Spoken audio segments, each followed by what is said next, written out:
Nice day, Timberwolves. Hope you all are doing good. This is the first video in the video series I'm making for you guys. Welcome to my dorm room at spring training. Today we're going over two-mount technique. Woohoo!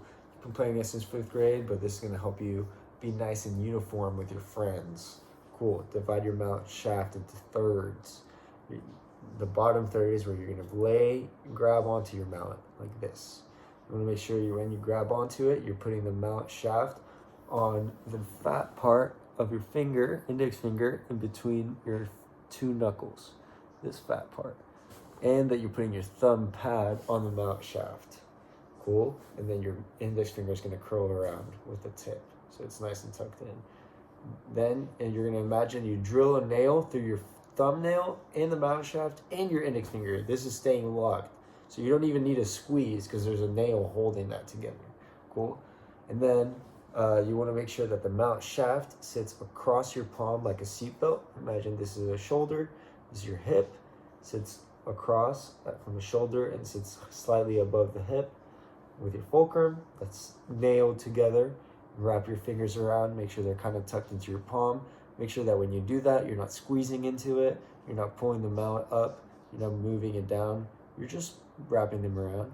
And then, because again, your fingers are nailed, you don't have to squeeze here, but actually we're gonna disperse the pressure among all our fingers and give our pinky 25%, ring finger 25%, middle finger 25%, thumb 12.5%, index finger 12.5% to be a combined 25%.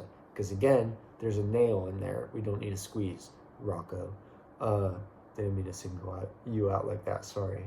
But I don't want to see any white knuckles or white fingernails. Anyways, once you have your grip, you are going to use a backhand fulcrum more. We want to make sure that our index finger knuckle, this at the base of our hand, is on top. So we don't want our thumb to be more on top like French grip, or our hands, our middle finger knuckle to be on top like full German. We want a little bit of American, index finger knuckle on top, and that's going to stay on top the whole stroke. Cool. Set it up in both hands. Check it out like this. Mallets underneath. Make sure you have the same amount on both hands. Then lay your mallets on the keys. Cool. Index finger knuckles on top. I'm not squeezing anywhere. I can feel the weight of the mallet more, or the shaft more in the back of my hand.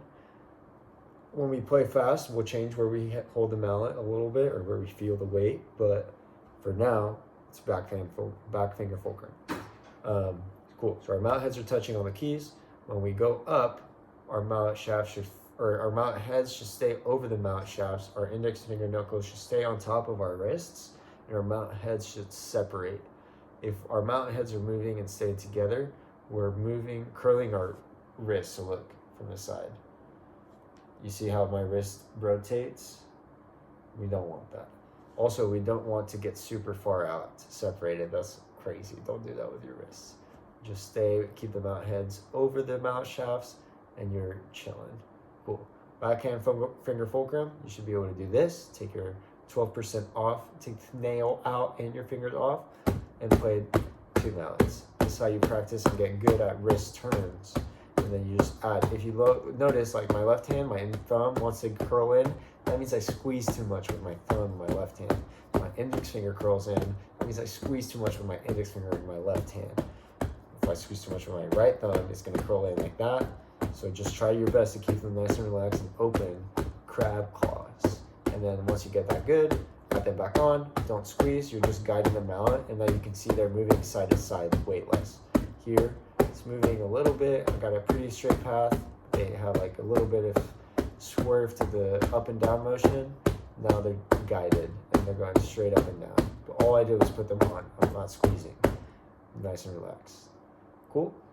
When we're fast, we'll change to Spider-Man fulcrum and move that up to the top where it's a little more free in our hands, but we'll talk about that when we get there.